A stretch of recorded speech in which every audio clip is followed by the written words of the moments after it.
गीता मानव मात्र का धर्म शास्त्र है। महर्षि वेदव्यास। श्री कृष्णकालीन महर्षि वेदव्यास से पूर्व कोई भी शास्त्र पुस्तक के रूप में उपलब्ध नहीं था। श्रुत ज्ञान की इस परंपरा को तोड़ते हुए उन्होंने 4 वेद, ब्रह्म सूत्र, महाभारत, भागवत एवं गीता जैसे ग्रंथों में पूर्व संचित भौतिक एवं आध्यात्मिक ज्ञान राशि को संकलित कर अंत में स्वयं ही गीता किसी विशेष व्यक्ति, किसी जाति, वर्ग, पंथ, देश काल या किसी रूढ़िग्रस्त संप्रदाय का ग्रंथ नहीं है, बल्कि ये सार्वलौकिक तथा सार्वकालिक धर्मशास्त्र है। ये प्रत्येक देश, प्रत्येक जाति, प्रत्येक आयु के, प्रत्येक स्त्री पुरुष के लिए, सबके लिए है। सचमुच गीता संपूर्ण मानव जाति का धर्मशास्त्र है और कितने गौरव की बात है कि गीता आपका धर्मशास्त्र है।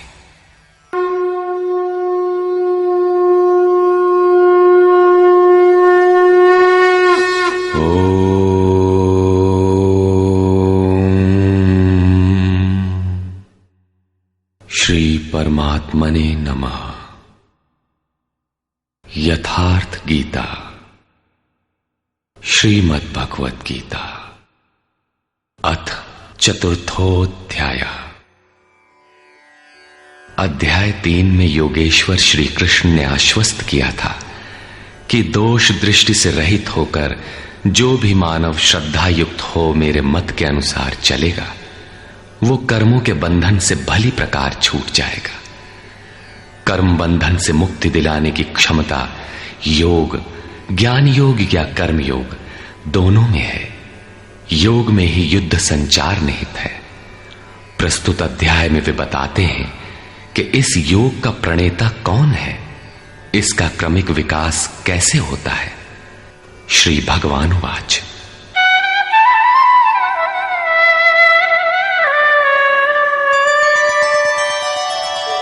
इमं विवस्वते योगं प्रोक्तवानहमव्ययम् विवस्वान्मनवे प्राह मनुरिक्ष्वाकवे ब्रवीत्। अर्जुन, मैंने इस अविनाशी योग को कल्प के आदि में विवस्वान अर्थात सूर्य के प्रति कहा। विवस्वान ने मनु से और मनु ने इक्ष्वाकु से कहा। किसने कहा? मैंने। श्री कृष्ण कौन थे? एक योगी, तत्व स्थित महापुरुष ही इस अविनाशी योग को कल्प के आरंभ में अर्थात भजन के आरंभ में विवस्वान अर्थात जो विवश हैं ऐसे प्राणियों से कहता है, सुरा में संचार कर देता है। यहां सूर्य एक प्रतीक है, क्योंकि सुरा में ही वो परम प्रकाश स्वरूप है और वहीं उसके पाने का विधान है। वास्तविक प्रकाशदाता अर्थात सूर्य वहीं है। ये योग अविनाशी है। योगेश्वर श्री कृष्ण ने कहा था कि इसमें आरंभ का नाश नहीं होता। इस योग का आरंभ भर कर दें तो यह पूर्णत्व दिलाकर ही शांत होता है। शरीर का कल्प औषधियों द्वारा होता है, किंतु आत्मा का भजन से होता है। भजन का आरंभ ही आत्मकल्प का आदि है। यह साधन भजन भी किसी महापुरुष की ही देन है। मोह निशा में अचेत आदिम मानव, जिसमें भजन का कोई संस्कार नहीं है, योग के विषय में जिसने कभी सोचा तक नहीं, ऐसा मनुष्य किसी महापुरुष को देखता है तो उनके दर्शन मात्र से, उनकी वाणी से, टूटी फूटी सेवा और सानिध्य से योग के संस्कार उसमें संचारित हो जाते हैं। गोस्वामी तुलसीदास जी इसी को कहते हैं, जे चितिये प्रभु जिन्ह प्रभु हेरे, ते सब भये परम पद जोगु। योगेश्वर श्री कृष्ण कहते हैं कि ये योग मैंने आरंभ में सूर्य से कहा। चक्षोः सूर्यो अजायत। महापुरुष के दृष्टि निक्षेप मात्र से योग के संस्कार सुरा में प्रसारित हो जाते हैं। स्वयं प्रकाश स्ववश परमेश्वर का निवास सबके हृदय में है। सुरा अर्थात श्वास के निरोध से ही उसकी प्राप्ति का विधान है। सुरा में संस्कारों का सृजन ही सूर्य के प्रति कहना है। समय आने पर यह संस्कार मन में स्फुरित होगा। यही सूर्य का मन से कहना है। मन में स्फुरित होने पर महापुरुष के उस वाक्य के प्रति इच्छा जागृत हो जाएगी। यदि मन में कोई बात है तो उसे पाने की इच्छा अवश्य होगी। यही मनु का इक्ष्वाकु से कहना है। लालसा होगी कि वो नियत कर्म करें जो अविनाशी है, जो कर्म बंधन से मोक्ष दिलाता है। ऐसा है तो किया जाए और आराधना गति पकड़ लेती है। गति पकड़कर ये योग कहां पहुंचाता है, इस पर कहते हैं, एवं परंपरा प्राप्तम् इमं राजर्षयो विदुः सकाले नेह महता योगो नष्टः परन्तप। इस प्रकार किसी महापुरुष द्वारा संस्कार रहित पुरुषों की सुरा में, सुरा से मन में, मन से इच्छा में और इच्छा तीव्र होकर क्रियात्मक आचरण में ढलकर ये योग क्रमशः उत्थान करते करते राजर्षि श्रेणी तक पहुंच जाता है। उस अवस्था में जाकर विदित होता है। इस स्तर के साधक में रिद्धियों सिद्धियों का संचार होता है। वो योग इस महत्वपूर्ण काल में इसी लोक अर्थात शरीर में प्रायः नष्ट हो जाता है। इस सीमा रेखा को कैसे पार किया जाए? क्या इस विशेष स्थल पर पहुंचकर सभी नष्ट हो जाते हैं? श्री कृष्ण कहते हैं, नहीं, जो मेरा आश्रित है, मेरा प्रिय भक्त है, अनन्य सखा है, वो नष्ट नहीं होता।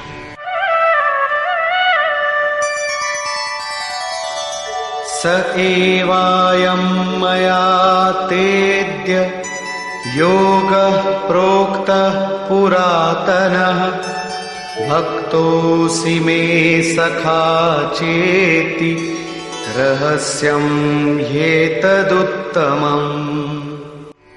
वो ही ये पुरातन योग अब मैंने तेरे लिए वर्णन किया है, क्योंकि तू मेरा भक्त और सखा है और ये योग उत्तम रहस्यपूर्ण है। अर्जुन क्षत्रिय श्रेणी का साधक था, राजर्षि की अवस्था वाला था, जहां रिद्धियों सिद्धियों के थपेड़े में साधक नष्ट हो जाता है। इस काल में भी योग कल्याण की मुद्रा में ही है, किंतु प्रायः साधक यहां पहुंचकर लड़खड़ा जाते हैं। ऐसा अविनाशी किंतु रहस्यमय योग श्री कृष्ण ने अर्जुन से कहा, क्योंकि नष्ट होने की अवस्था में अर्जुन था ही। क्यों कहा? इसलिए कि तू मेरा भक्त है, अनन्य भाव से मेरे आश्रित है, प्रिय है, सखा है। जिस परमात्मा की हमें चाह है, वो सद्गुरु परमात्मा आत्मा से अभिन्न होकर जब निर्देशन देने लगे, तभी वास्तविक भजन आरंभ होता है। यहां प्रेरक की अवस्था में परमात्मा और सद्गुरु एक दूसरे के पर्याय हैं। जिस सतह पर हम खड़े हैं, उसी स्तर पर जब स्वयं प्रभु हृदय में उतर आए, रोकथाम करने लगे, डगमगाने पर संभालें, तभी मन वश में हो पाता है। मन बस होई तबही जब प्रेरक प्रभु बरजे। जब तक इष्ट देव रथी होकर आत्मा से अभिन्न होकर प्रेरक के रूप में खड़े नहीं हो जाते, तब तक सही मात्रा में इस पथ में प्रवेश ही नहीं होता। वो साधक प्रत्याशी अवश्य है, लेकिन भजन उसके पास कहां? पूज्य गुरुदेव भगवान कहा करते थे, हो हम कई बार नष्ट होते होते बच गए, भगवान ने ही बचा लिया। भगवान ने ऐसे समझाया, ये कहा। हमने पूछा, महाराज जी, क्या भगवान भी बोलते हैं, बातचीत करते हैं? बोले, हां, हो। भगवान ऐसे बतियावत हैं जैसे हम तुम बतियाई, घंटों बतियाई और क्रम न टूटे। हमें उदासी हुई और आश्चर्य भी कि भगवान कैसे बोलते होंगे।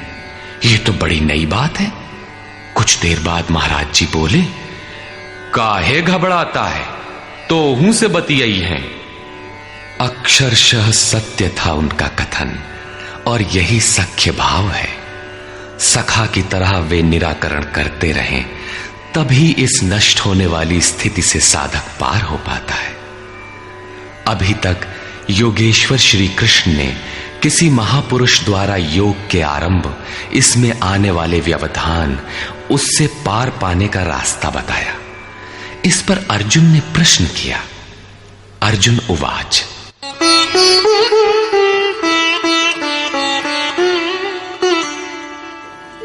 अपरं भवतो जन्म परं जन्म विवस्वतः कथमेतद्विजानीयाम् त्वमादौ प्रोक्तवानिति। भगवान, आपका जन्म तो अपरम अब हुआ है, और मेरे अंदर सुरा का संचार बहुत पुराना है। तो मैं कैसे मान लूं कि इस योग को भजन के आदि में आपने ही कहा था। इस पर योगेश्वर श्री कृष्ण महाराज बोले, श्री भगवान वाच,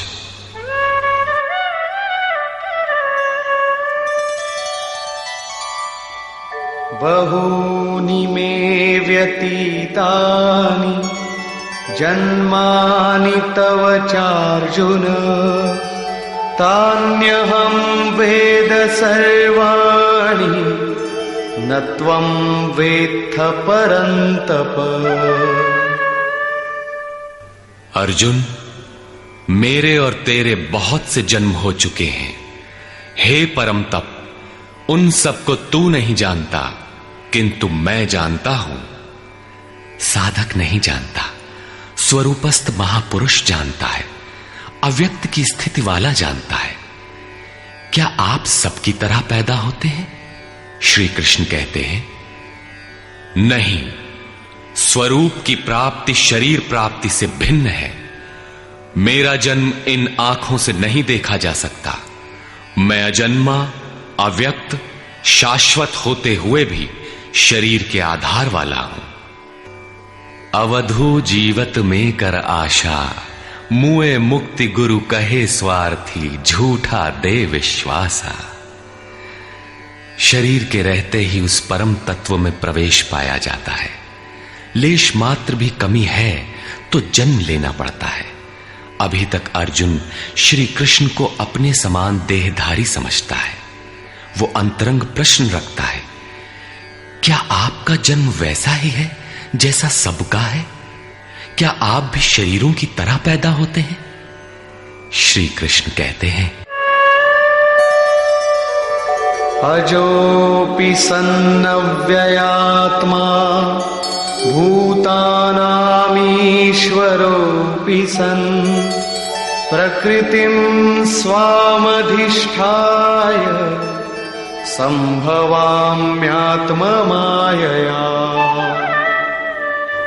मैं विनाश रहित, पुनः जन्म रहित और समस्त प्राणियों के स्वर में संचारित होने पर भी अपनी प्रकृति को आधीन करके आत्म माया से प्रकट होता हूं।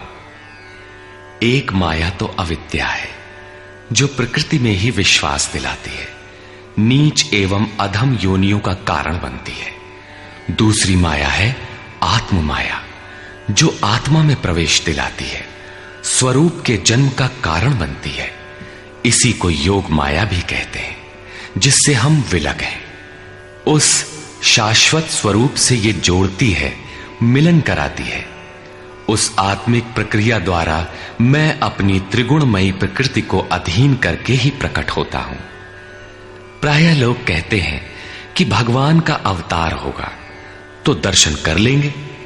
श्री कृष्ण कहते हैं कि ऐसा कुछ नहीं होता कि कोई दूसरा देख सके। स्वरूप का जन्म पिंड रूप में नहीं होता। श्री कृष्ण कहते हैं, योग साधना द्वारा, आत्म माया द्वारा अपनी त्रिगुणमयी प्रकृति को स्ववश करके मैं क्रमशः प्रकट होता हूं। लेकिन किन परिस्थितियों में? यदा यदा हि धर्मस्य ग्लानिर्भवति भारत अभ्युत्थानमधर्मस्य तदात्मानं सृजाम्यहम्।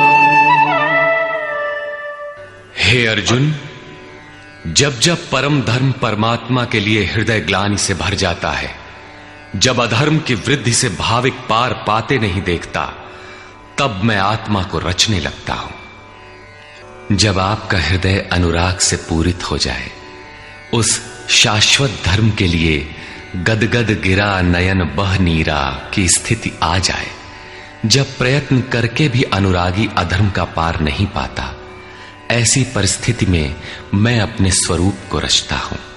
अर्थात भगवान का आविर्भाव केवल अनुरागी के लिए है और यह अवतार किसी भाग्यवान साधक के अंतराल में होता है। आप प्रकट होकर करते क्या हैं? परित्राणाय साधूनां विनाशाय च दुष्कृतां धर्म संस्थापनार्थाय संभवामि युगे युगे। अर्जुन, साधूनां परित्राणाय, परम साध्य एकमात्र परमात्मा है, जिसे साध लेने पर कुछ भी साधना शेष नहीं रह जाती। उस साध्य में प्रवेश दिलाने वाले विवेक, वैराग्य, शम दम इत्यादि दैवी संपद को निर्विघ्न प्रवाहित करने के लिए तथा दुष्कृताम, जिससे दूषित कार्य रूप लेते हैं, उन काम क्रोध राग द्वेषादि विजातीय प्रवृत्तियों को समूल नष्ट करने के लिए तथा धर्म को भली प्रकार स्थिर करने के लिए मैं युग युग में प्रकट होता हूं।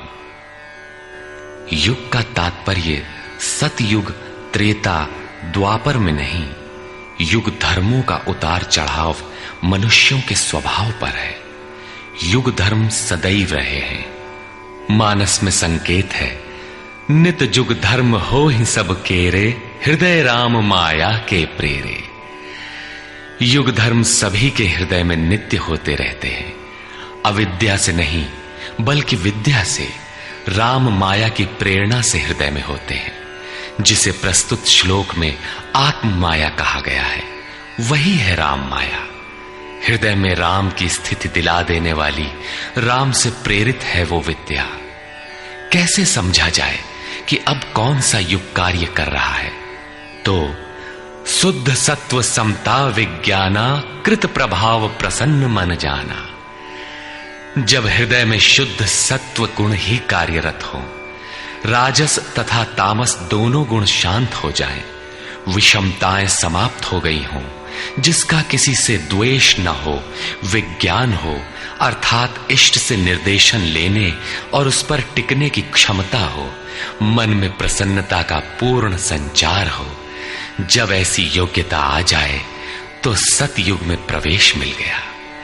इसी प्रकार दो अन्य युगों का वर्णन किया और अंत में तामस बहुत रजो गुण थोरा, कलि प्रभाव विरोध चहु ओरा। तामस गुण भरपूर हो, किंचित राजसी गुण भी उसमें हो, चारों ओर वैर और विरोध हो, तो ऐसा व्यक्ति कलियुगीन है। जब तामसी गुण कार्य करता है तो मनुष्य में आलस्य, निद्रा, प्रमाद का बाहुल्य होता है। वो कर्तव्य जानते हुए भी उसमें प्रवृत्त नहीं हो सकता, निषिद्ध कर्म जानते हुए भी उससे निवृत्ति नहीं हो सकती। इस प्रकार युग धर्मों का उतार चढ़ाव मनुष्यों की आंतरिक योग्यता पर निर्भर है। किसी ने इन योग्यताओं को 4 युग कहा है, तो कोई इन्हें ही 4 वर्ण का नाम देता है, तो कोई इन्हें ही अति उत्तम, उत्तम, मध्यम और निकृष्ट 4 श्रेणी के साधक कहकर संबोधित करता है। प्रत्येक युग में इष्ट साथ देते हैं। हां, उच्च श्रेणी में अनुकूलता की भरपूरता प्रतीत होती है, निम्न युगों में सहयोग क्षीण प्रतीत होता है। संक्षेप में श्री कृष्ण कहते हैं कि साध्य वस्तु दिलाने वाले विवेक, वैराग्य इत्यादि को निर्विघ्न प्रवाहित करने के लिए तथा दूषण के कारक काम, क्रोध, राग, द्वेष इत्यादि का पूर्ण विनाश करने के लिए, परम धर्म परमात्मा में स्थिर रखने के लिए मैं युग युग में अर्थात हर परिस्थिति, हर श्रेणी में प्रकट होता हूं, बशर्ते कि ग्लानि हो। जब तक इष्ट समर्थन न दे तब तक आप समझ ही नहीं सकेंगे कि विकारों का विनाश हुआ अथवा अभी कितना शेष है। प्रवेश से पराकाष्ठा पर्यंत इष्ट हर श्रेणी में, हर योग्यता के साथ रहते हैं।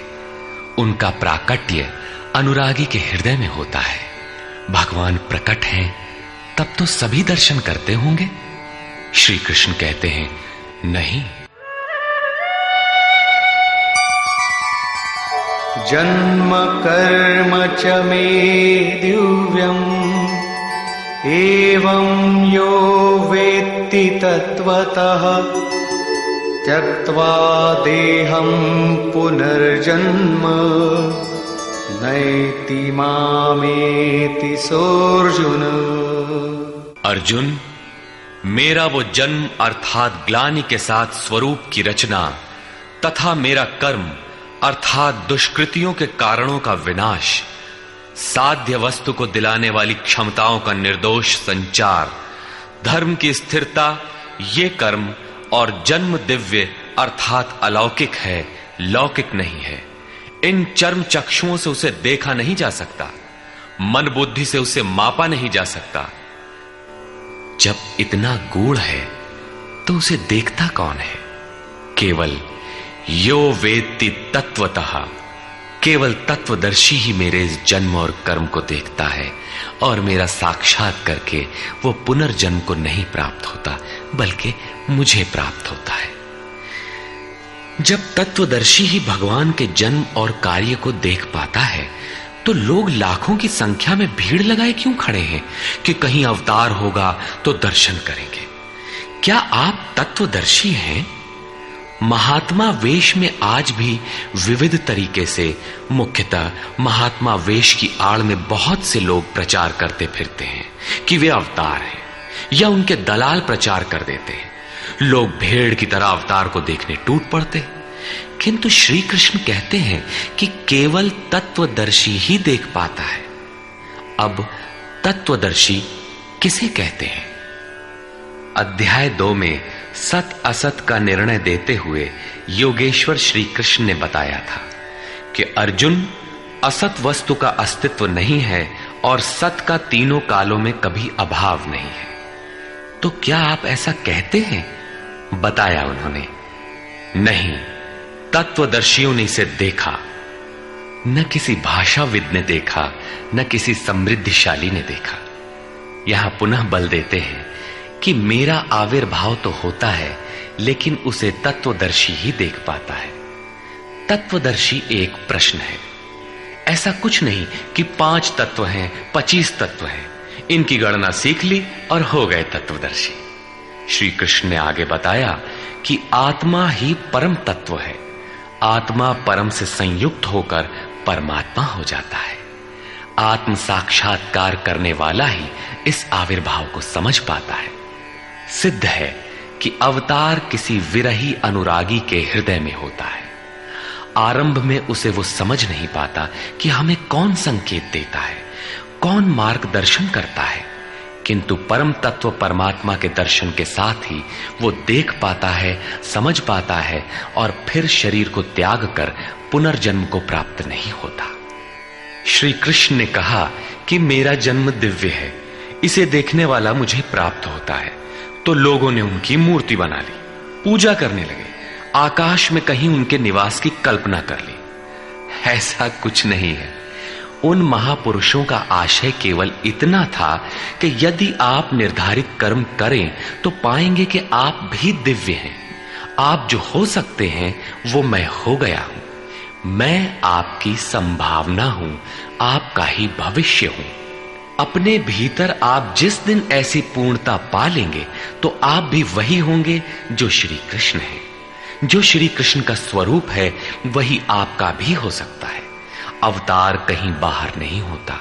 हां, यदि अनुराग पूरित हृदय हो तो आपके भीतर भी अवतार की अनुभूति संभव है। वे आपको प्रोत्साहित करते हैं कि बहुत से लोग इस मार्ग पर चलकर मेरे स्वरूप को प्राप्त कर चुके हैं। वीतराग भय क्रोधा मन्मया मामुपाश्रिताः बहवो ज्ञान तपसा पूता मद्भावमागता। राग और विराग दोनों से परे वीतराग तथा इसी प्रकार भय अभय, क्रोध अक्रोध दोनों से परे अनन्य भाव से अर्थात अहंकार रहित मेरे शरण हुए बहुत से लोग ज्ञान तप से पवित्र होकर मेरे स्वरूप को प्राप्त हो चुके हैं। अब ऐसा होने लगा हो ऐसी बात नहीं है। यह विधान सदैव से रहा है। बहुत से पुरुष इसी प्रकार से मेरे स्वरूप को प्राप्त हो चुके हैं। किस प्रकार? जिन जिन का हृदय अधर्म की वृद्धि देखकर परमात्मा के लिए ग्लानि से भर गया, उस स्थिति में मैं अपने स्वरूप को रचता हूं। वे मेरे स्वरूप को प्राप्त होते हैं, जिसे योगेश्वर श्री कृष्ण ने तत्व दर्शन कहा था, उसे ही अब ज्ञान कहते हैं। परम तत्व है परमात्मा। उसे प्रत्यक्ष दर्शन के साथ जानना ज्ञान है। ऐसी जानकारी वाले ज्ञानी मेरे स्वरूप को प्राप्त करते हैं। यहां यह प्रश्न पूरा हो गया। अब वे योग्यता के आधार पर भजने वालों का श्रेणी विभाजन करते हैं। ये यथा मां प्रपद्यन्ते तांस्तथैव भजाम्यहम् मम वर्त्मानुवर्तन्ते मनुष्याः पार्थ सर्वशः। पार्थ, जो मुझे जितनी लगन से जैसा भजते हैं मैं भी उनको वैसा ही भजता हूं, उतनी ही मात्रा में सहयोग देता हूं। साधक की श्रद्धा ही कृपा बनकर उसे मिलती है। इस रहस्य को जानकर सुधीजन संपूर्ण भाव से मेरे मार्ग के अनुसार ही बरतते हैं। जैसा मैं बरतता हूं, जो मुझे प्रिय है वैसा ही आचरण करते हैं। जो मैं कराना चाहता हूं वही करते हैं। भगवान कैसे भजते हैं? वे रथी बनकर खड़े हो जाते हैं, साथ चलने लगते हैं। यही उनका भजना है। दूषित जिनसे पैदा होते हैं उनका विनाश करने के लिए वे खड़े हो जाते हैं। सत्य में प्रवेश दिलाने वाले सद्गुणों का परित्राण करने के लिए वे खड़े हो जाते हैं। जब तक इष्ट देव हृदय से पूर्णता रथी न हो और हर कदम पर सावधान न करें, तब तक कोई कैसा ही भजनानंदी क्यों ना हो, लाख आंख मूंदे, लाख प्रयत्न करे, वो इस प्रकृति के द्वंद्व से पार नहीं हो सकता। वो कैसे समझेगा कि हम कितनी दूरी तय कर चुके, कितना शेष है। इष्ट ही आत्मा से अभिन्न होकर खड़े हो जाते हैं और उसका मार्गदर्शन करते हैं कि तुम यहां पर हो, ऐसे करो, ऐसे चलो। इस प्रकार प्रकृति की खाई पाटते हुए शनैः शनैः आगे बढ़ाते हुए स्वरूप में प्रवेश दिला देंगे। भजन तो साधक को ही करना पड़ता है, किंतु उसके द्वारा इस पथ में जो दूरी तय होती है वो इष्ट की देन है। ऐसा जानकर सभी मनुष्य सर्वतोभावेन मेरा अनुसरण करते हैं। किस प्रकार वे बरतते हैं? कांक्षन्तः कर्मणां सिद्धिं यजन्त इह देवताः क्षिप्रं हि मानुषे लोके सिद्धिर्भवति कर्मजा। वे पुरुष इस मनुष्य शरीर में कर्मों की सिद्धि चाहते हुए देवताओं को पूजते हैं। कर्म कौन सा? श्री कृष्ण ने कहा, अर्जुन, तू नियत कर्म कर। नियत कर्म क्या है? यज्ञ की प्रक्रिया ही कर्म है। यज्ञ क्या है? साधना की विधि विशेष, जिसमें श्वास प्रश्वास का हवन, इंद्रियों के बहिर्मुखी प्रवाह को संयमाग्नि में हवन किया जाता है, जिसका परिणाम है परमात्मा। कर्म का शुद्ध अर्थ है आराधना, जिसका स्वरूप इसी अध्याय में आगे मिलेगा। इस आराधना का परिणाम क्या है? संसिद्धिम, परम सिद्धि परमात्मा, यान्ति ब्रह्म सनातनम, शाश्वत ब्रह्म में प्रवेश, परम नैष्कर्म्य की स्थिति। श्री कृष्ण कहते हैं, मेरे अनुसार बरतने वाले लोग इस मनुष्य लोक में कर्म के परिणाम परम नैष्कर्म्य सिद्धि के लिए देवताओं को पूजते हैं, अर्थात दैवी संपद को बलवती बनाते हैं। तीसरे अध्याय में उन्होंने बताया था कि इस यज्ञ द्वारा तुम देवताओं की वृद्धि करो, दैवी संपद को बलवती बनाओ। ज्यों ज्यों हृदय देश में वो दैवी संपद उन्नत होगी, त्यों ही त्यों तुम्हारी उन्नति होगी। इस प्रकार परस्पर उन्नति करते हुए परम श्रेय को प्राप्त हो जाओ। अंत तक उन्नति करते जाने की ये अंतःक्रिया है। इसी पर बल देते हुए श्री कृष्ण कहते हैं कि मेरे अनुकूल बरतने वाले लोग इस मनुष्य शरीर में कर्मों की सिद्धि चाहते हुए दैवी संपद को बलवती बनाते हैं, जिससे वो नैष्कर्म्य सिद्धि शीघ्र ही होती है। वो असफल नहीं होती, सफल ही होती है। शीघ्र का तात्पर्य, क्या कर्म में प्रवृत्ति होते ही तत्क्षण ये परम सिद्धि मिल जाती है? श्री कृष्ण कहते हैं, नहीं, इस सोपान पर क्रमशः चढ़ने का विधान है। कोई छलांग लगाकर भावातीत ध्यान जैसा चमत्कार नहीं होता। इस पर देखें, चातुर्वर्ण्यं मया सृष्टं गुणकर्म विभागशः तस्य कर्तारमपि मां विद्य कर्तारमव्ययम्। अर्जुन, चातुर्वर्ण्यम मया सृष्टम, 4 वर्णों की रचना मैंने की। तो क्या मनुष्यों को 4 भागों में बांट दिया? श्री कृष्ण कहते हैं, नहीं, गुण कर्म विभागशः, गुणों के माध्यम से कर्म को 4 भागों में बांटा। गुण एक पैमाना है, मापदंड है। तामसी गुण होगा तो आलस्य, निद्रा, प्रमाद, कर्म में न प्रवृत्त होने का स्वभाव, जानते हुए भी अकर्तव्य से निवृत्ति न हो पाने की विवशता रहेगी। ऐसी अवस्था में साधन आरंभ कैसे करें? 2 घंटे आप आराधना में बैठते हैं, इस कर्म के लिए प्रयत्नशील होना चाहते हैं, किंतु 10 मिनट भी अपने पक्ष में नहीं पाते। शरीर अवश्य बैठा है, लेकिन जिस मन को बैठना चाहिए वो हवा से बातें कर रहा है, कुतर्कों का जाल बुन रहा है, तरंग पर तरंग छाई है। तो आप बैठे क्यों हैं? समय क्यों नष्ट करते हैं? उस समय केवल परिचर्यात्मकम कर्म शूद्रस्यापि स्वभावजम, जो महापुरुष अव्यक्त की स्थिति वाले हैं, अविनाशी तत्व में स्थित हैं, उनकी तथा इस पथ पर अग्रसर अपने से उन्नत लोगों की सेवा में लग जाओ। इससे दूषित संस्कार शमन होते जाएंगे, साधना में प्रवेश दिलाने वाले संस्कार सबल होते जाएंगे। क्रमशः तामसी गुण न्यून होने पर राजसी गुणों की प्रधानता तथा सात्विक गुण के स्वल्प संचार के साथ साधक की क्षमता वैश्य श्रेणी की हो जाती है। उस समय वही साधक इंद्रिय संयम, आत्मिक संपत्ति का संग्रह स्वभावतः करने लगेगा। कर्म करते करते उसी साधक में सात्विक गुणों का बाहुल्य हो जाएगा, राजसी गुण कम रह जाएंगे, तामसी गुण शांत रहेंगे। उस समय वही साधक क्षत्रिय श्रेणी में प्रवेश पालेगा।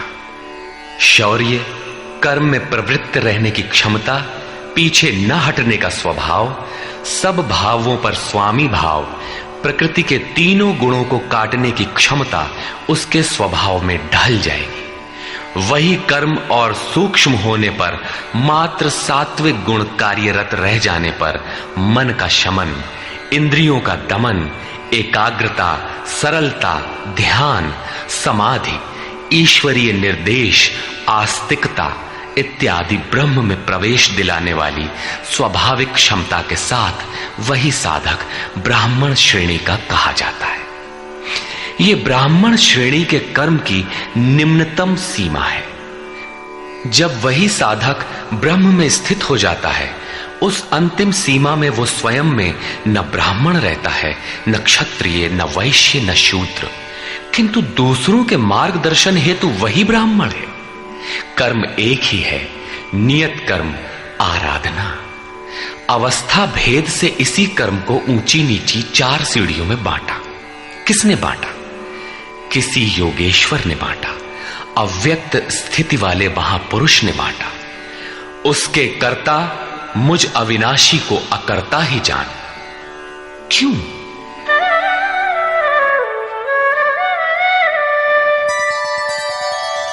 न मां कर्माणि लिम्पन्ति न मे कर्मफले स्पृहा इति मां योऽभिजानाति कर्मभिर्न स बध्यते। क्योंकि कर्मों के फल में मेरी स्पृहा नहीं है। कर्मों का फल क्या है? श्री कृष्ण ने पीछे बताया था कि यज्ञ जिससे पूरा होता है उस क्रिया का नाम कर्म है, और पूर्ति काल में यज्ञ जिसकी रचना करता है उस ज्ञानामृत को पान करने वाला शाश्वत सनातन ब्रह्म में प्रवेश पा लेता है। कर्म का परिणाम है परमात्मा। उस परमात्मा की चाह भी अब मुझे नहीं है, क्योंकि वो मुझसे भिन्न नहीं है। मैं अव्यक्त स्वरूप हूं, उसी की स्थिति वाला हूं। अब आगे कोई सत्ता नहीं जिसके लिए इस कार्य पर स्नेह रखूं। इसलिए कर्म मुझे लिपायमान नहीं करते, और इसी स्तर से जो भी मुझे जानता है, अर्थात जो कर्मों के परिणाम परमात्मा को प्राप्त कर लेता है, उसे भी कर्म नहीं बांधते। जैसे श्री कृष्ण, वैसे उस स्तर से जानने वाला महापुरुष। एवं ज्ञात्वा कृतं कर्म पूर्वैरपि मुमुक्षुभिः कुरु कर्मैव तस्मात् त्वं पूर्वैः पूर्वतरं कृतम्। अर्जुन, पहले होने वाले मोक्ष की इच्छा वाले पुरुषों द्वारा भी यही जानकर कर्म किया गया। क्या जानकर? यही कि जब कर्मों का परिणाम परमात्मा भिन्न न रह जाए, कर्मों के परिणाम परमात्मा की स्पृहा न रह जाने पर उस पुरुष को कर्म नहीं बांधते। श्री कृष्ण इसी स्थिति वाले हैं, इसलिए वे कर्म से लिपायमान नहीं होते, और उसी स्तर से हम जान लेंगे तो हमें भी कर्म नहीं बांधेगा। जैसा श्री कृष्ण, ठीक उसी स्तर से जो भी जान लेगा, वैसा ही वो पुरुष भी कर्म बंधन से मुक्त हो जाएगा। अब श्री कृष्ण भगवान, महात्मा, अव्यक्त, योगेश्वर या महायोगेश्वर जो भी रहे हों, वो स्वरूप सबके लिए है। यही समझकर पहले के मुमुक्षु पुरुषों ने, मोक्ष की इच्छा वाले पुरुषों ने कर्म पर कदम रखा। इसलिए अर्जुन, तू भी पूर्वजों द्वारा सदा से किए हुए इसी कर्म को कर। यही कल्याण का एकमात्र मार्ग है। अभी तक योगेश्वर श्री कृष्ण ने कर्म करने पर बल दिया, किंतु यह स्पष्ट नहीं किया कि कर्म क्या है। अध्याय 2 में उन्होंने कर्म का नाम मात्र लिया कि अब इसी को तू निष्काम कर्म के विषय में सुन। उसकी विशेषताओं का वर्णन किया कि यह जन्म मरण के महान भय से रक्षा करता है। कर्म करते समय सावधानी का वर्णन किया, लेकिन यह नहीं बताया कि कर्म क्या है। अध्याय 3 में उन्होंने कहा कि ज्ञान मार्ग अच्छा लगे या निष्काम कर्म योग, कर्म तो करना ही पड़ेगा। न कर्मों को त्यागने से कोई ज्ञानी होता है और न कर्म को न आरंभ करने से कोई निष्कर्मी। हठवश जो नहीं करते वे दंभी हैं। इसलिए मन से इंद्रियों को वश में करके कर्म कर। कौन सा कर्म करे? तो बताया नियत कर्म कर। अब ये निर्धारित कर्म है कौन? तो बोले यज्ञ की प्रक्रिया ही नियत कर्म है। एक नवीन प्रश्न दिया कि यज्ञ क्या है जिसे करें तो कर्म हो जाए। वहां भी यज्ञ की उत्पत्ति बताई, उसकी विशेषताओं का वर्णन किया, किंतु यज्ञ नहीं बताया जिससे कर्म को समझा जा सके। अभी तक यह स्पष्ट नहीं हुआ कि कर्म क्या है। अब कहते हैं कि अर्जुन, कर्म क्या है, अकर्म क्या है, इस विषय में बड़े बड़े विद्वान भी मोहित हैं। उसे भली प्रकार समझ लेना चाहिए। किं कर्म किम कर्मेति कवयोप्यत्र मोहिताः तत्ते कर्म प्रवक्ष्यामि यज्ञात्वा मोक्ष्यसे शुभाम्। कर्म क्या है और अकर्म क्या है, इस विषय में बुद्धिमान पुरुष भी मोहित हैं। इसलिए मैं वो कर्म तेरे लिए अच्छी तरह से कहूंगा जिसे जानकर तू अशुभात मोक्ष से, अशुभ अर्थात संसार बंधन से भली प्रकार छूट जाएगा।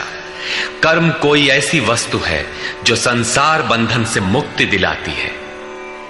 इसी कर्म को जानने के लिए श्री कृष्ण पुनः बल देते हैं।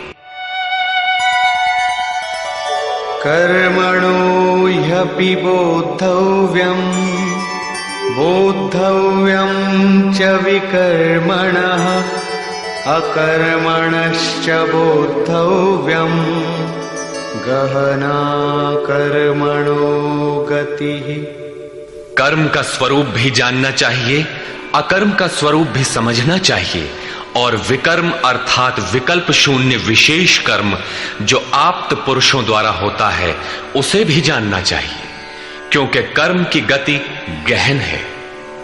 कतिपय लोगों ने विकर्म का अर्थ निषिद्ध कर्म, मन लगाकर किया गया कर्म इत्यादि किया है। वस्तुतः यहां वि उपसर्ग विशिष्टता का द्योतक है।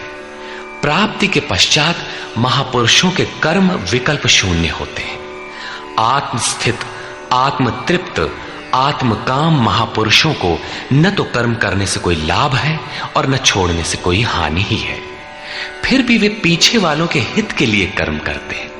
ऐसा कर्म विकल्प शून्य है, विशुद्ध है, और यही कर्म विकर्म कहलाता है। उदाहरणार्थ, गीता में जहां भी किसी कार्य में वि उपसर्ग लगा है उसकी विशेषता का द्योतक है, निष्कृष्टता का नहीं। यथा योग युक्तो विशुद्धात्मा विजितात्मा जितेंद्रिय।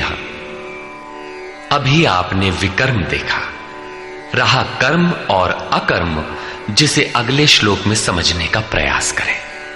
यदि यहां कर्म अकर्म का विभाजन नहीं समझ सके तो कभी नहीं समझ सकेंगे।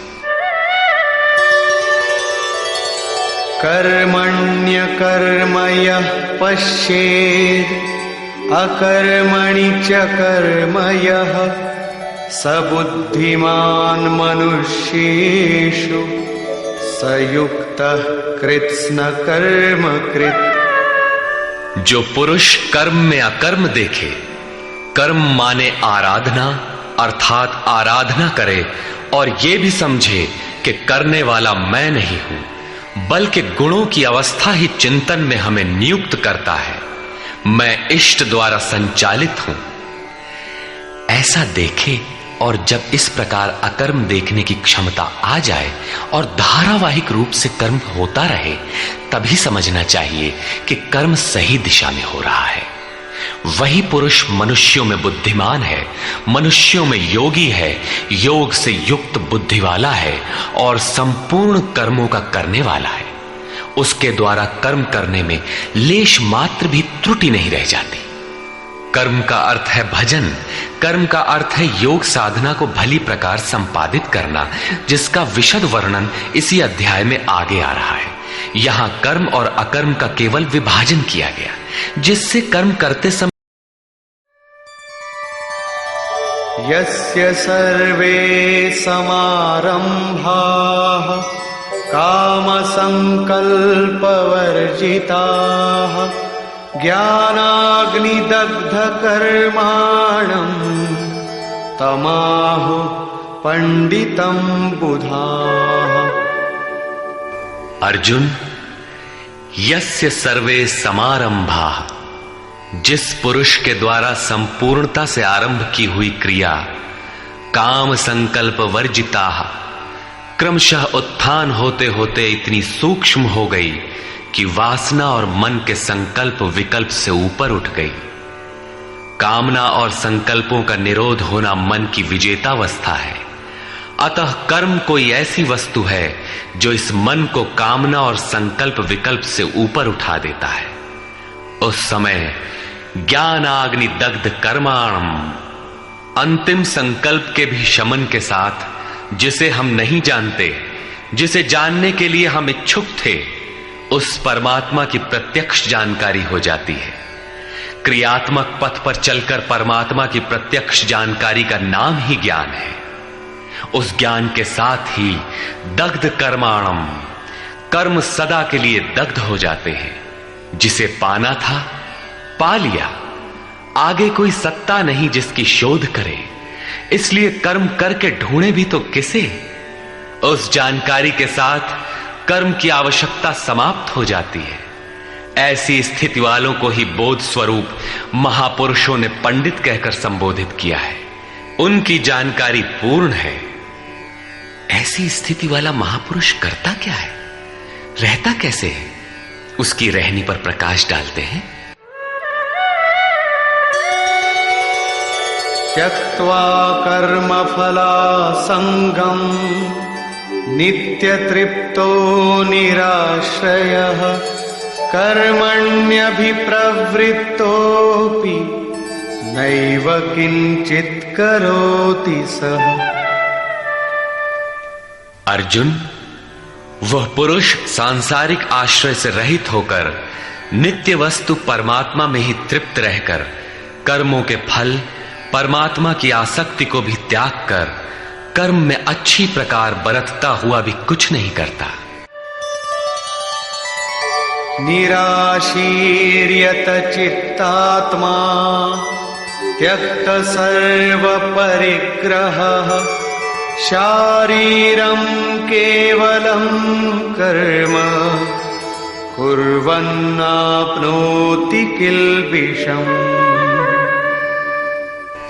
जिसने अंतःकरण और शरीर को जीत लिया है, भोगों की संपूर्ण सामग्री जिसने त्याग दी है, ऐसे आशा रहित पुरुष का शरीर केवल कर्म करता दिखाई भर पड़ता है। वस्तुतः वो करता धरता कुछ नहीं, इसलिए पाप को प्राप्त नहीं होता। वो पूर्णत्व को प्राप्त है, इसलिए आवागमन को प्राप्त नहीं होता।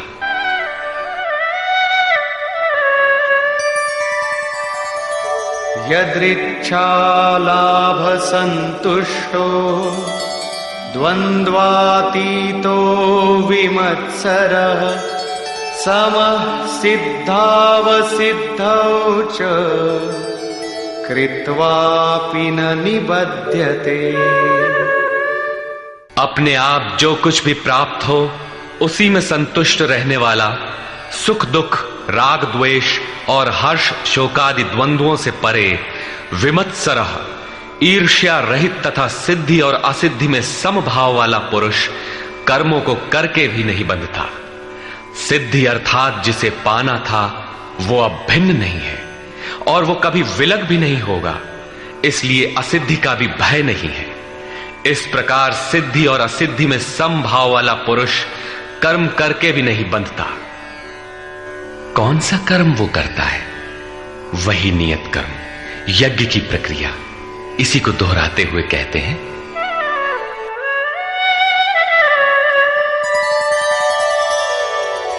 गत संगस्य मुक्तस्य ज्ञानावस्थित चेतसः यज्ञायाचरतः कर्म समग्रं प्रविलीयते। अर्जुन, यज्ञायाचरतः कर्म, यज्ञ का आचरण ही कर्म है और साक्षात्कार का नाम ही ज्ञान है। इस यज्ञ का आचरण करके साक्षात्कार के साथ ज्ञान में स्थित संग दोष और आसक्ति से रहित मुक्त पुरुष के संपूर्ण कर्म भली प्रकार विलीन हो जाते हैं। वे कर्म कोई परिणाम उत्पन्न नहीं कर पाते, क्योंकि कर्मों का फल परमात्मा उनसे भिन्न नहीं रह गया। अब फल में कौन सा फल लगेगा? इसलिए उन मुक्त पुरुषों को अपने लिए कर्म करने की आवश्यकता समाप्त हो जाती है। फिर भी लोक संग्रह के लिए वे कर्म करते ही हैं, और करते हुए भी वे इन कर्मों से लिप्त नहीं होते। जब करते हैं तो लिप्त क्यों नहीं होते? इस पर कहते हैं, ब्रह्मार्पणं ब्रह्महविः ब्रह्माग्नौ ब्रह्मणाहुतं ब्रह्मैव तेन गन्तव्यं ब्रह्म कर्म समाधिना। ऐसे मुक्त पुरुष का समर्पण ब्रह्म है, हवि ब्रह्म है, अग्नि भी ब्रह्म ही है। अर्थात ब्रह्म रूप अग्नि में ब्रह्म रूपी कर्ता द्वारा जो हवन किया जाता है वो भी ब्रह्म है। ब्रह्म कर्म समाधिना, जिसके कर्म ब्रह्म का स्पर्श करके समाधिस्थ हो चुके हैं, उसमें विलय हो चुके हैं, ऐसे महापुरुष के लिए जो प्राप्त होने योग्य है वो भी ब्रह्म ही है। वो कर्ता धर्ता कुछ नहीं, केवल लोक संग्रह के लिए कर्म में बरतता है। ये तो प्राप्ति वाले महापुरुष के लक्षण हैं, किंतु कर्म में प्रवेश लेने वाले प्रारंभिक साधक कौन सा यज्ञ करते हैं? अब यहां उसी यज्ञ को स्पष्ट करते हैं।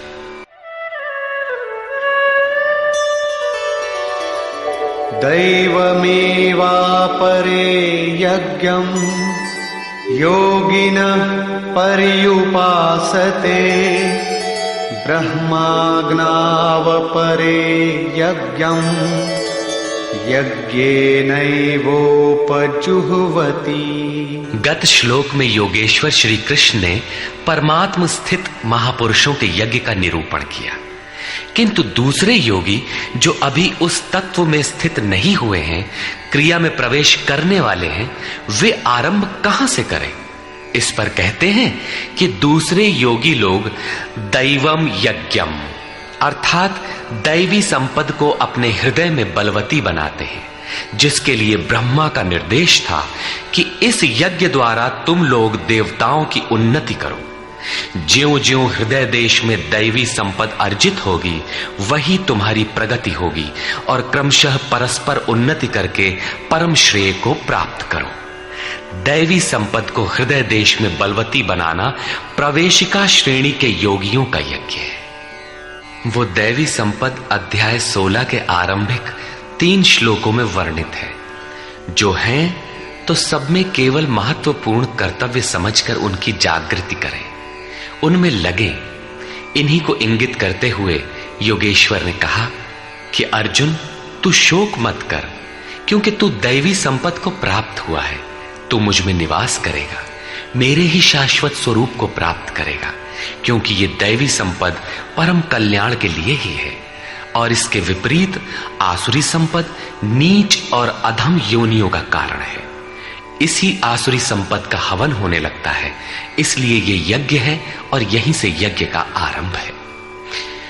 दूसरे योगी ब्रह्माग्नौ पर ब्रह्म परमात्म रूप अग्नि में यज्ञ के द्वारा ही यज्ञ का अनुष्ठान करते हैं। श्री कृष्ण ने आगे बताया कि इस शरीर में अधियज्ञ मैं हूं। यज्ञों का अधिष्ठाता अर्थात यज्ञ जिसमें विलय होते हैं वो पुरुष मैं हूं। श्री कृष्ण एक योगी थे, सद्गुरु थे। इस प्रकार दूसरे योगी जन ब्रह्म रूपी अग्नि में यज्ञ अर्थात यज्ञ स्वरूप सद्गुरु को उद्देश्य बनाकर यज्ञ का अनुष्ठान करते हैं। सारांशतः सद्गुरु के स्वरूप का ध्यान करते हैं।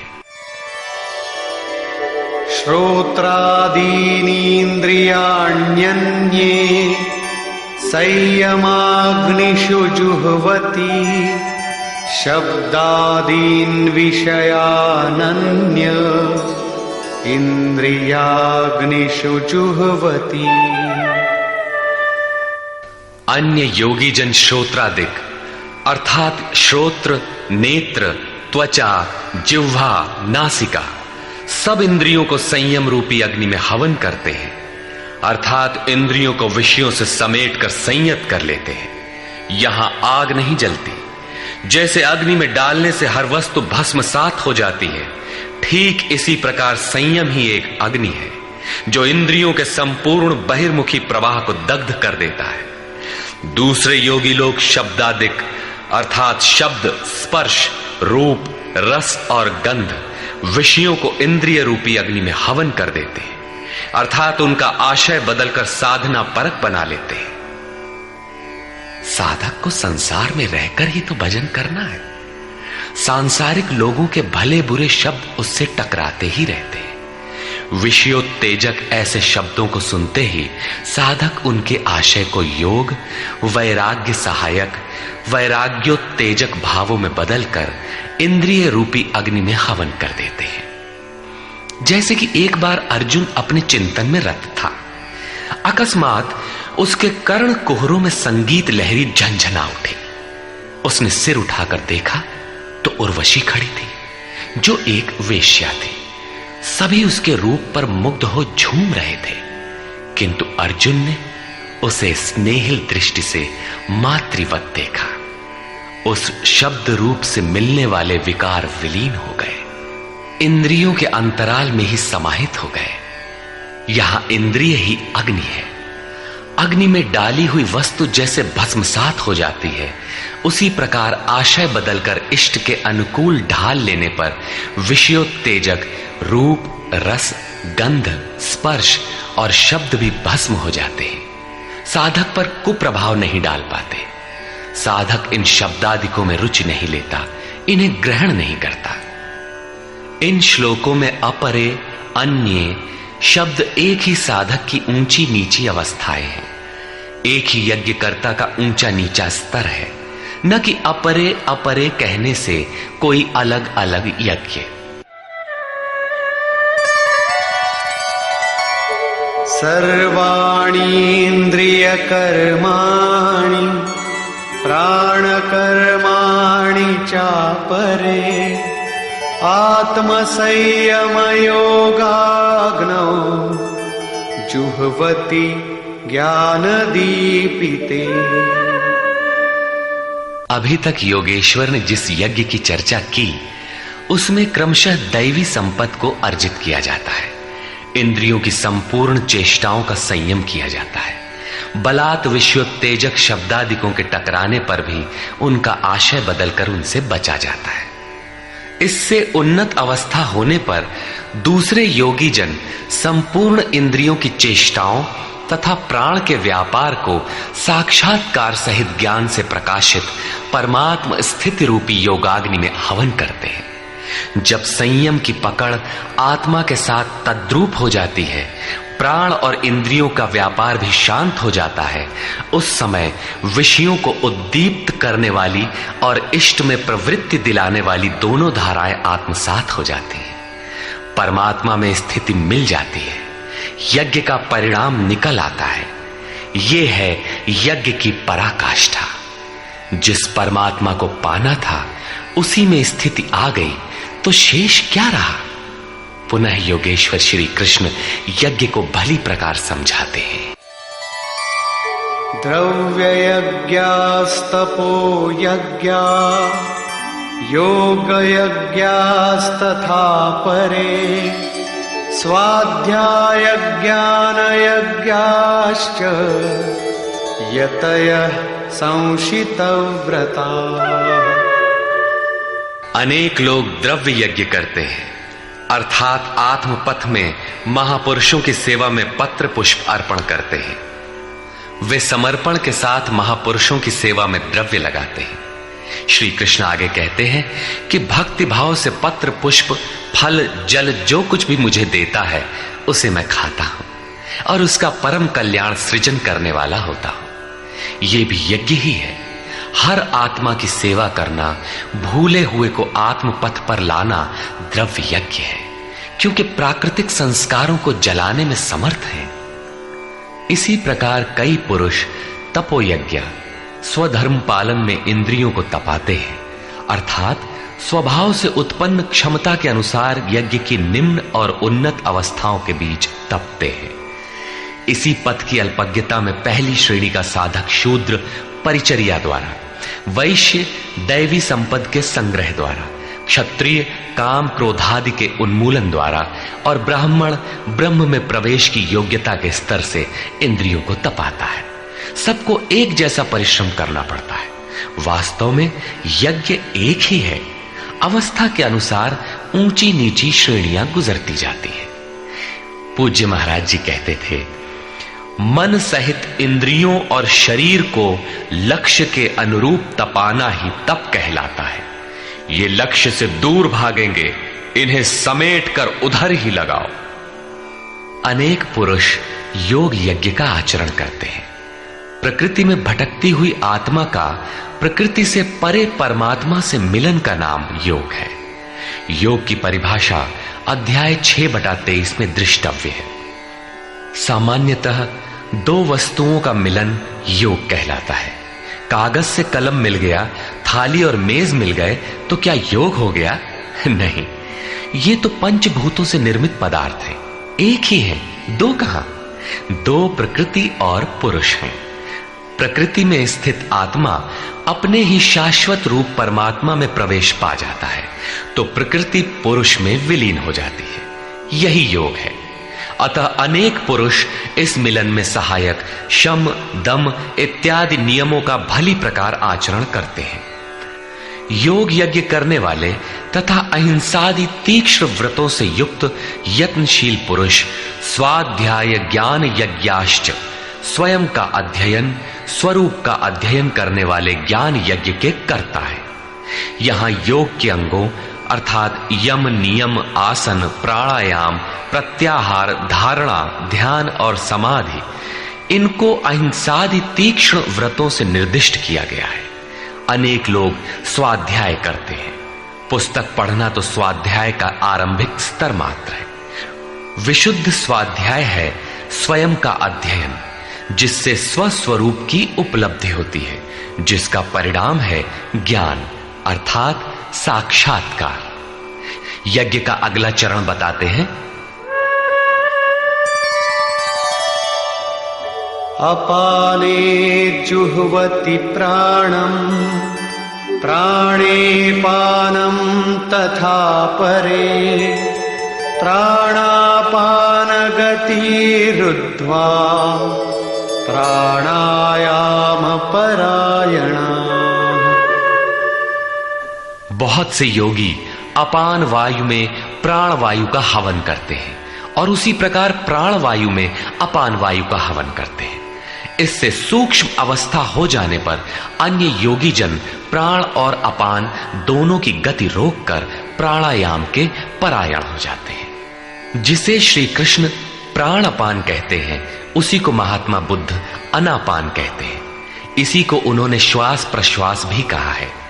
प्राण वो श्वास है जिसे आप भीतर खींचते हैं और अपान वो श्वास है जिसे आप बाहर छोड़ते हैं।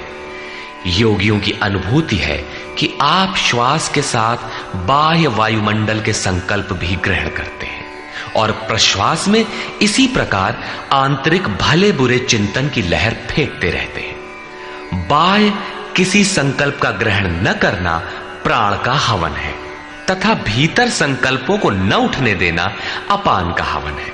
न भीतर से किसी संकल्प का स्फुरण हो और न ही बाह्य दुनिया में चलने वाले चिंतन अंदर क्षोभ उत्पन्न कर पाए। इस प्रकार प्राण और अपान दोनों की गति सम हो जाने पर प्राणों का याम अर्थात निरोध हो जाता है।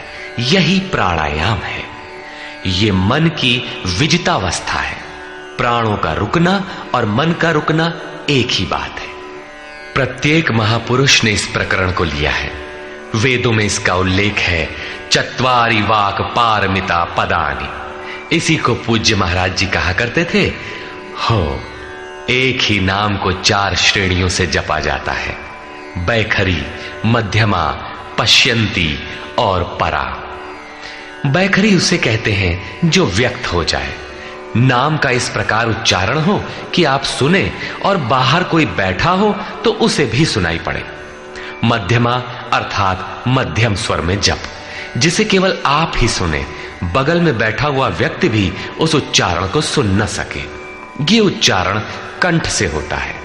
धीरे धीरे नाम की धुन बन जाती है, डोर लग जाती है।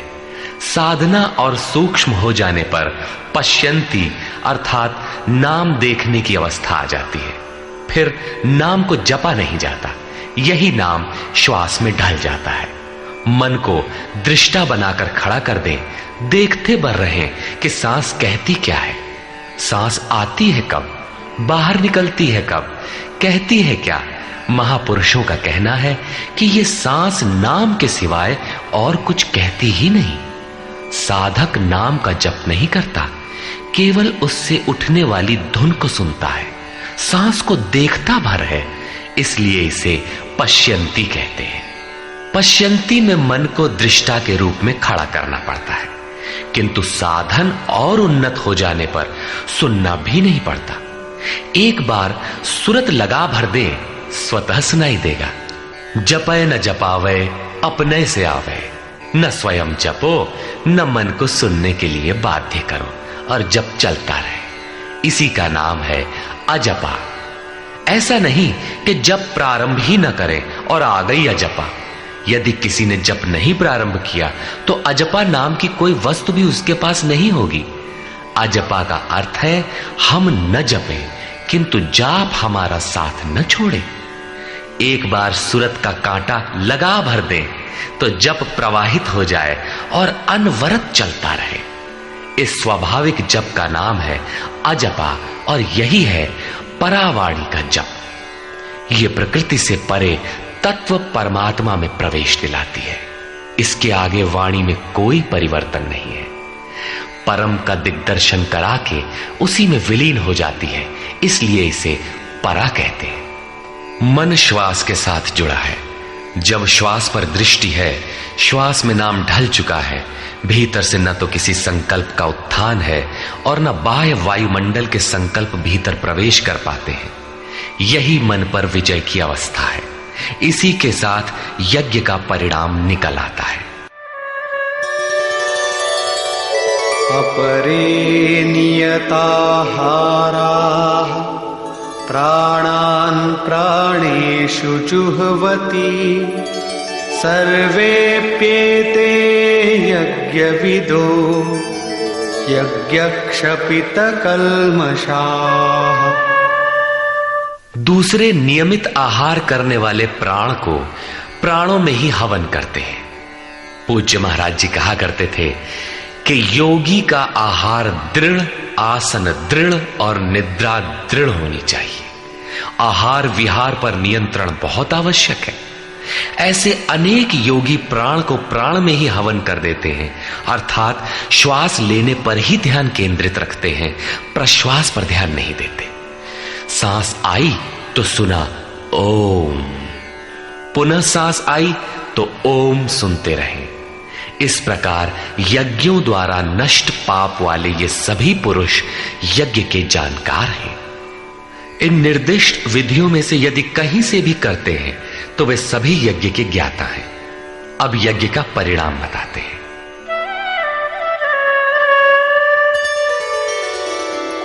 यज्ञशिष्टामृतभुजो यान्ति ब्रह्म सनातनम् नायं लोकोऽस्त्ययज्ञस्य कुतोऽन्यः कुरु सत्तम।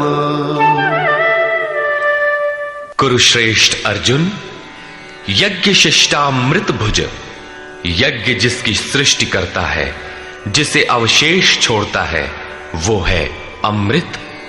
उसकी प्रत्यक्ष जानकारी ज्ञान है। उस ज्ञानामृत को भोगने अर्थात प्राप्त करने वाले योगी जन यान्ति ब्रह्म सनातनम, शाश्वत सनातन पर ब्रह्म को प्राप्त होते हैं। यज्ञ कोई ऐसी वस्तु है जो पूर्ण होते ही सनातन परब्रह्म में प्रवेश दिला देती है। यज्ञ न करें तो आपत्ति क्या है? श्री कृष्ण कहते हैं कि यज्ञ रहित पुरुष को पुनः ये मनुष्य लोक अर्थात मानव शरीर भी सुलभ नहीं होता, फिर अन्य लोग कैसे सुखदायी होंगे? उसके लिए तो तिर्यक योनियां सुरक्षित हैं, इससे अधिक कुछ नहीं। अतः यज्ञ करना मनुष्य मात्र के लिए नितांत आवश्यक है।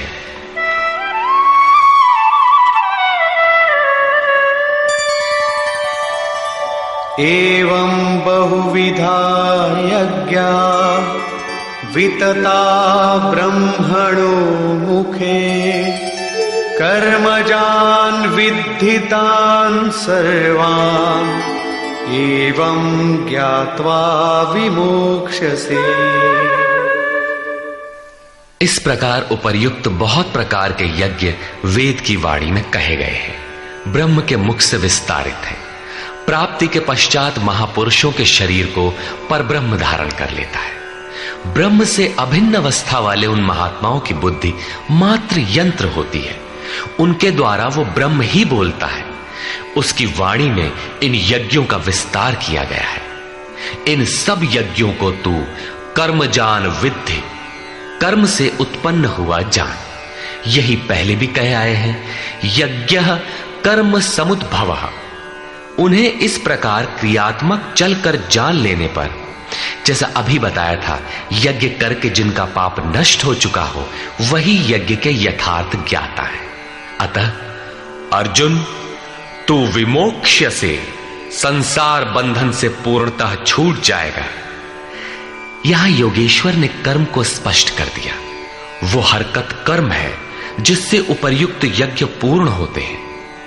अब यदि दैवी संपत्ति का अर्जन, सद्गुरु का ध्यान, इंद्रियों का संयम, श्वास का प्रश्वास में हवन, प्रश्वास का श्वास में हवन, प्राण अपान की गति का निरोध खेती करने से होता हो, व्यापार नौकरी या राजनीति करने से होता हो, तो आप करिए।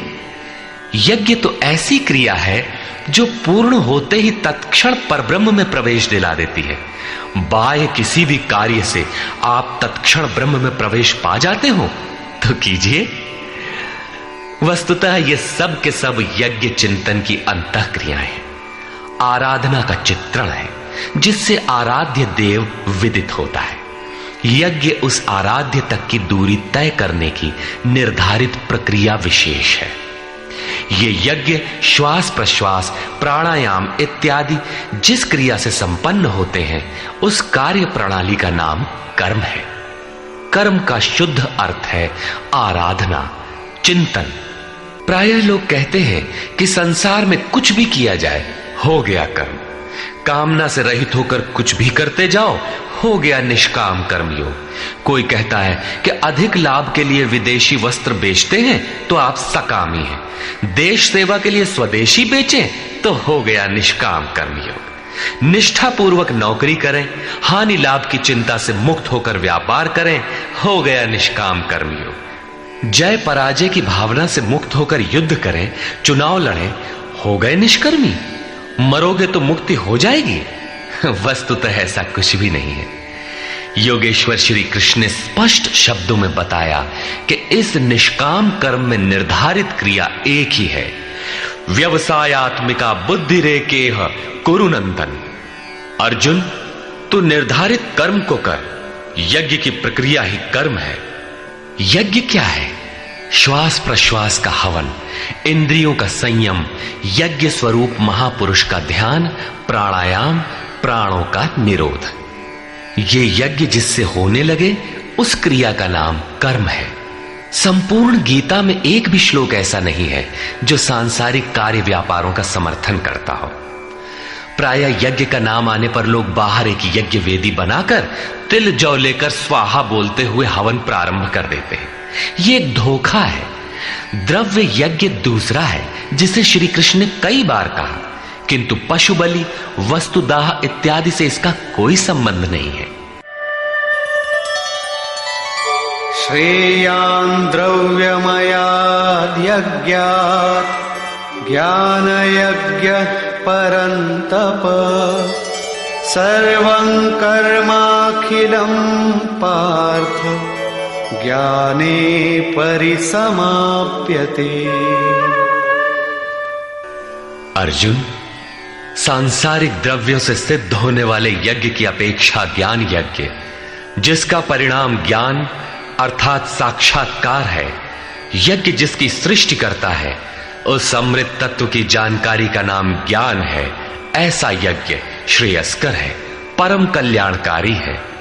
हे पार्थ, संपूर्ण कर्म ज्ञान में शेष हो जाते हैं, परिसमाप्यते, भली प्रकार समाहित हो जाते हैं। ज्ञान यज्ञ की पराकाष्ठा है।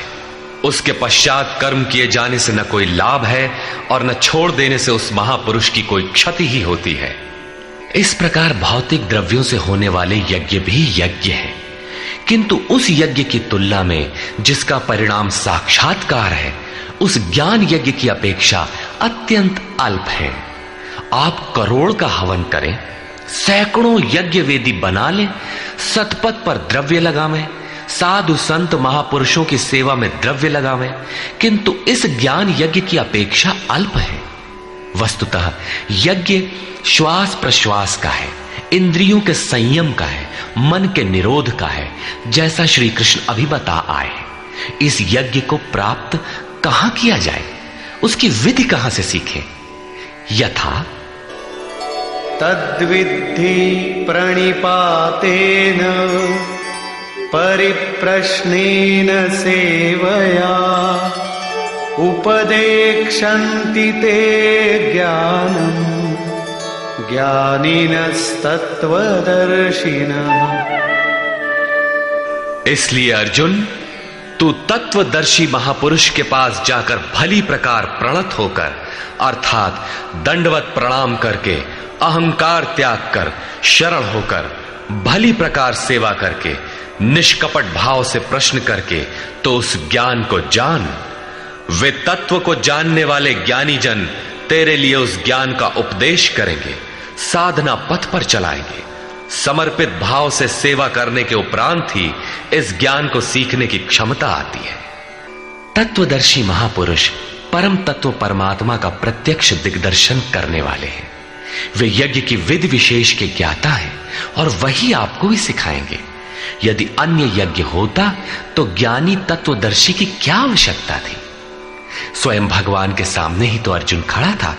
भगवान उसे तत्वदर्शी के पास क्यों भेजते हैं? वस्तुतः श्री कृष्ण एक योगी थे। उनका आशय है कि आज तो अनुरागी अर्जुन मेरे समक्ष उपस्थित है, भविष्य में अनुरागियों को कहीं भ्रम न हो जाए कि श्री कृष्ण तो चले गए, अब किसकी शरण जाए।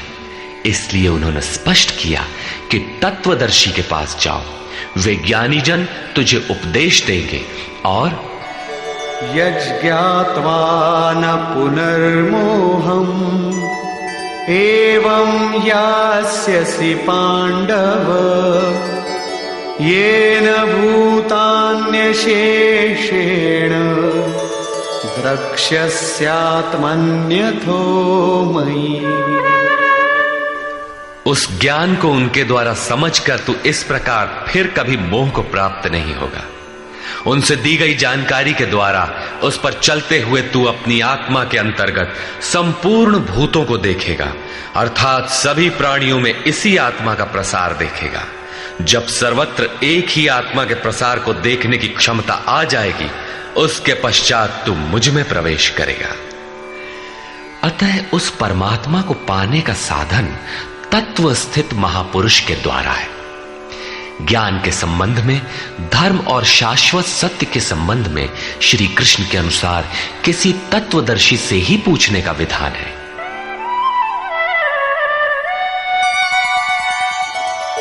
अपि चेदसि पापेभ्यः सर्वेभ्यः पापकृत्तमः सर्वं ज्ञानप्लवेनैव वृजिनं संतरिष्यसि। यदि तू सब पापियों से भी अधिक पाप करने वाला है, तब भी ज्ञान रूपी नौका द्वारा सभी पापों से निसंदेह भली प्रकार तर जाएगा। इसका आशय आप ये न लगा ले कि अधिक से अधिक पाप करके कभी भी तर जाएंगे। श्री कृष्ण का आशय मात्र यही है कि कहीं आप भ्रम में न रहे कि हम तो बड़े पापी हैं, हमसे पार नहीं लगेगा। ऐसी कोई गुंजाइश न निकाल लें। इसलिए श्री कृष्ण प्रोत्साहन और आश्वासन देते हैं कि सब पापियों के पापों के समूह से भी अधिक पाप करने वाला हो, फिर भी तत्वदर्शियों से प्राप्त ज्ञान रूपी नौका द्वारा तू निसंदेह संपूर्ण पापों को अच्छी प्रकार पार कर जाएगा। किस प्रकार? यथैधांसि समिद्धोऽग्निः भस्मसात् कुरुतेऽर्जुन ज्ञानाग्निः सर्वकर्माणि भस्मसात् कुरुते तथा। अर्जुन, जिस प्रकार प्रज्वलित अग्नि ईंधन को भस्म कर देता है, ठीक उसी प्रकार ज्ञान रूपी अग्नि संपूर्ण कर्मों को भस्म कर देता है। यह ज्ञान की प्रवेशिका नहीं है जहां से यज्ञ में प्रवेश मिलता है, वरन यह ज्ञान अर्थात साक्षात्कार की पराकाष्ठा का चित्रण है, जिसमें पहले विजातीय कर्म भस्म होते हैं और फिर प्राप्ति के साथ चिंतन कर्म भी उसी में विलय हो जाते हैं। जिसे पाना था पा लिया, अब आगे चिंतन कर किसे ढूंढे? ऐसा साक्षात्कार वाला ज्ञानी संपूर्ण शुभाशुभ कर्मों का अंत कर लेगा। वो साक्षात्कार होगा कहां? बाहर होगा अथवा भीतर? इस पर कहते हैं,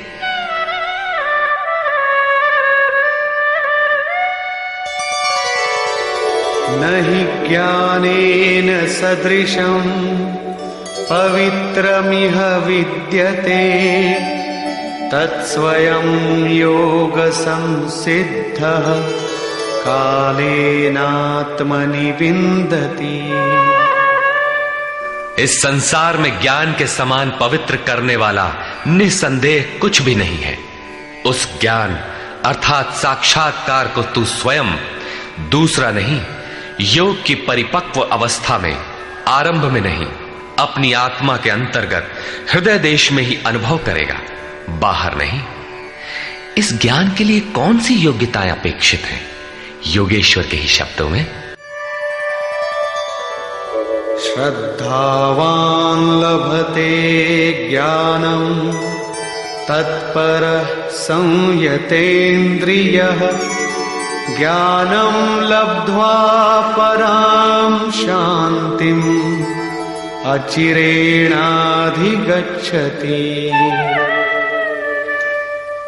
श्रद्धावान, तत्पर तथा संयतेंद्रिय पुरुष ही ज्ञान प्राप्त कर पाता है। भावपूर्वक जिज्ञासा नहीं है तो तत्वदर्शी की शरण जाने पर भी ज्ञान नहीं प्राप्त होता। केवल श्रद्धा ही पर्याप्त नहीं है, श्रद्धावान शिथिल प्रयत्न भी हो सकता है।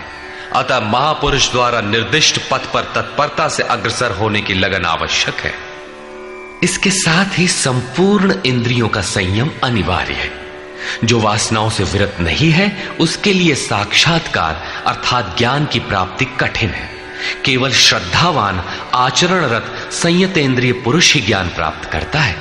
ज्ञान को प्राप्त कर वो तत्क्षण परम शांति को प्राप्त हो जाता है, जिसके पश्चात कुछ भी पाना शेष नहीं रहता। और जहां श्रद्धा नहीं है, अज्ञश्चाश्रद्दधानश्च संशयात्मा विनश्यति नायं लोकोऽस्ति न परो न सुखं संशयात्मनः। अज्ञानी जो यज्ञ के विधि विशेष से अनभिज्ञ है एवं श्रद्धा रहित तथा संशय युक्त पुरुष इस परमार्थ पथ से भ्रष्ट हो जाता है। उनमें भी संशय युक्त पुरुष के लिए न तो सुख है, न पुनः मनुष्य शरीर है और न परमात्मा ही। अतः तत्वदर्शी महापुरुष के पास जाकर इस पथ के संशयों का निवारण कर लेना चाहिए, अन्यथा वे वस्तु का परिचय कभी नहीं पाएंगे। फिर पाता कौन है? योग संन्यस्त कर्माणं ज्ञान संच्छिन्न संशयम् आत्मवन्तं न कर्माणि निबध्नन्ति धनंजय। जिसके कर्म योग द्वारा भगवान में समाहित हो चुके हैं, जिसका संपूर्ण संशय परमात्मा की प्रत्यक्ष जानकारी द्वारा नष्ट हो गया है। परमात्मा से संयुक्त ऐसे पुरुष को कर्म नहीं बांधते। योग के द्वारा ही कर्मों का शमन होगा, ज्ञान से ही संशय नष्ट होगा। इसीलिए श्री कृष्ण कहते हैं, तस्मादज्ञान संभूतम् हृत्स्थं ज्ञानासिनात्मनः चित्वैनं संशयं योगम् आतिष्ठोत्तिष्ठ भारत। इसलिए भरतवंशी अर्जुन, तू योग में स्थित हो और अज्ञान से उत्पन्न हुए हृदय में स्थित अपने संशय को ज्ञान रूपी तलवार से काट युद्ध के लिए खड़ा हो। जब साक्षात्कार में बाधक संशय शत्रु मन के भीतर है तो बाहर कोई किसी से क्यों लड़ेगा?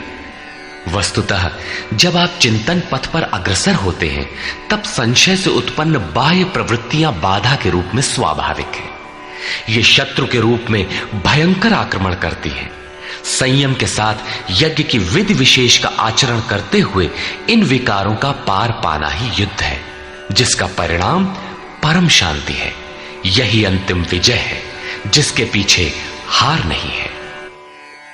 निष्कर्ष, इस अध्याय के आरंभ में योगेश्वर श्री कृष्ण ने कहा कि इस योग को आरंभ में मैंने सूर्य के प्रति कहा, सूर्य ने मनु से और मनु ने इक्ष्वाकु के प्रति कहा और उनसे राजर्षियों ने जाना। मैंने अथवा अव्यक्त स्थिति वाले ने कहा। महापुरुष भी अव्यक्त स्वरूप वाला ही है। शरीर तो उसके रहने का मकान मात्र है। ऐसे महापुरुष की वाणी में परमात्मा ही प्रवाहित होता है। ऐसे किसी महापुरुष से योग सूर्य द्वारा संचारित होता है। उस परम प्रकाश रूप का प्रसार सुरा के अंतराल में होता है, इसलिए सूर्य के प्रति कहा। श्वास में संचारित होकर वे संस्कार रूप में आ गए। सुरा में संचित रहने पर समय आने पर वही मन में संकल्प बनकर आ जाता है। उसकी महत्ता समझने पर मन में उस वाक्य के प्रति इच्छा जागृत होती है और योग कार्य रूप ले लेता है। क्रमशः उत्थान करते करते यह योग रिद्धियों सिद्धियों की राजर्षित्व श्रेणी तक पहुंचने पर नष्ट होने की स्थिति में जा पहुंचता है। किंतु जो प्रिय भक्त हैं, अनन्य सखा हैं, उसे महापुरुष ही संभाल लेते हैं। अर्जुन के प्रश्न करने पर कि आपका जन्म तो अब हुआ है, योगेश्वर श्री कृष्ण ने बताया, अव्यक्त, अविनाशी, अजन्मा और संपूर्ण भूतों में प्रवाहित होने पर भी आत्म माया योग प्रक्रिया द्वारा अपनी त्रिगुणमयी प्रकृति को वश में करके मैं प्रकट होता हूं। प्रकट होकर करते क्या है? साध्य वस्तुओं को परित्राण देने तथा जिनसे दूषित उत्पन्न होते हैं उनका विनाश करने के लिए, परम धर्म परमात्मा को स्थिर करने के लिए मैं आरंभ से पूर्ति पर्यंत पैदा होता हूं। मेरा वह जन्म और कर्म दिव्य है, उसे केवल तत्वदर्शी ही जान पाते हैं। भगवान का आविर्भाव तो कलयुग की अवस्था में ही हो जाता है। यदि सच्ची लगन हो किंतु आरंभिक साधक समझ ही नहीं पाता कि यह भगवान बोल रहे हैं या यूं ही संकेत मिल रहे हैं। आकाश से कौन बोलता है? महाराज जी बताते थे कि जब भगवान कृपा करते हैं, आत्मा से रथी हो जाते हैं, तो खंबे से, वृक्ष से, पत्ते से, शून्य से, हर स्थान से बोलते और संभालते हैं। उत्थान होते होते जब परम तत्व परमात्मा विदित हो जाए, तभी स्पर्श के साथ ही वो स्पष्ट समझ पाता है। इसलिए अर्जुन, मेरे उस स्वरूप को तत्वदर्शियों ने देखा और मुझे जानकर वे तत्क्षण मुझ में ही प्रविष्ट हो जाते हैं, जहां से पुनः आवागमन में नहीं आते। इस प्रकार उन्होंने भगवान के आविर्भाव की विधि को बताया कि वह किसी अनुरागी के हृदय में होता है, बाहर कदापि नहीं। श्री कृष्ण ने बताया, मुझे कर्म नहीं बांधते और इस स्तर से जो जानता है उसे भी कर्म नहीं बांधते। यही समझकर मुमुक्षु पुरुषों ने कर्म का आरंभ किया था कि उस स्तर से जानेंगे तो जैसे श्री कृष्ण, वैसा ही उस स्तर से जानने वाला वह पुरुष, और जान लेने पर वैसा ही वह मुमुक्ष अर्जुन। यह उपलब्धि निश्चित है यदि यज्ञ किया जाए। यज्ञ का स्वरूप बताया, यज्ञ का परिणाम परम तत्व, परम शांति बताया। इस ज्ञान को पाया कहां जाए? इस पर किसी तत्वदर्शी के पास जाने और उन्हें विधियों से पेश आने को कहा, जिससे वे महापुरुष अनुकूल हो जाए। योगेश्वर ने स्पष्ट किया कि वह ज्ञान तू स्वयं आचरण करके पाएगा, दूसरे के आचरण से तुझे नहीं मिलेगा। वह भी योग की सिद्धि के काल में प्राप्त होगा, प्रारंभ में नहीं। वह ज्ञान अर्थात साक्षात्कार हृदय देश में होगा, बाहर नहीं। श्रद्धालु, तत्पर, संयतेंद्रिय एवं संशय रहित पुरुष ही इसे प्राप्त करता है। अतः हृदय में स्थित अपने संशय को वैराग्य की तलवार से काट। यह हृदय देश की लड़ाई है। बाह्य युद्ध से गीतोक्त युद्ध का कोई प्रयोजन नहीं है। इस अध्याय में योगेश्वर श्री कृष्ण ने मुख्य रूप से यज्ञ का स्वरूप स्पष्ट किया और बताया कि यज्ञ जिससे पूरा होता है उसे करने अर्थात कार्य प्रणाली का नाम कर्म है। कर्म को भली प्रकार इसी अध्याय में स्पष्ट किया।